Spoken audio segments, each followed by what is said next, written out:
ઉનાળો આવશે ને એટલે આપણે પાણી જોહે ને ઉનાળામાં ગરમી થાય તો આપણે કેટલી વાર નાવું પડે?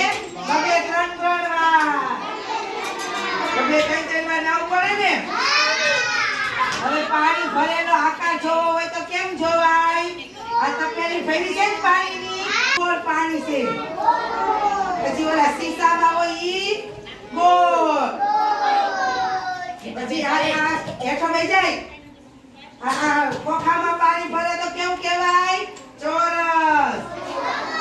પ્લાસ્ટિકની પાણીની બોટલ ભરી તો ઈ કેવી આકારમાં ગણાય? ગોળ. પાણીના આકાર જુદા જુદા કહેવાય ને. પાણીનો રંગ કેવો હોય? શેરડીનો.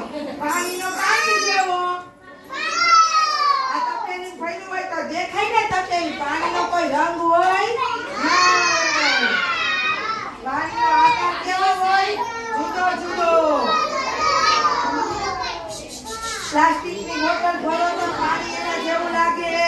પછી આ તપેલી ભરી ગયેલા જેવું ડોલ હોય તો ડોલ જેવું. તગારામાં હોય તો મોટું ગોળ ગોળ દેખાય. રૂહી અવાજ નહીં.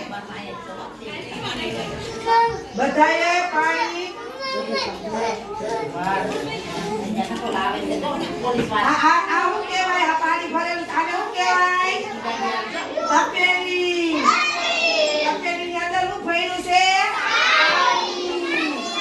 પછી ઓલી બોટલ કેવી છે? પ્લાસ્ટિકની છે કે સ્ટીલની? પ્લાસ્ટિકની. એમાં શું ભર્યું છે? પાણી. ઓલી બોટલ છે એમાં સ્ટીલની કહેવાય ને. હાલો આપણે તાળી. આપણે બધાને જીભા ખાય. કેકા બેસી જાય. ત્રણ કેકા પાણી વાળો. ચાર કેકા ચણા ખાય. નવ્યા. પાંચ કેકા પંજો ગણી. નીવા. પાંચ કેકા પંજો ગણી.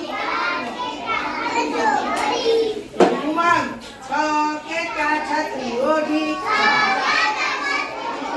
છ કેકા છત્રી ઓઢી. સાત કેકા સતંગણી. સાત કેકા સતંગણી. આઠ કેકા ગોગરકો. આઠ કેકા કઈ જાતો પાડી. આઠ કેકા ગોગરકો. નવ કેકા નવલપાણી. 10 કેકા દર્શન કરી.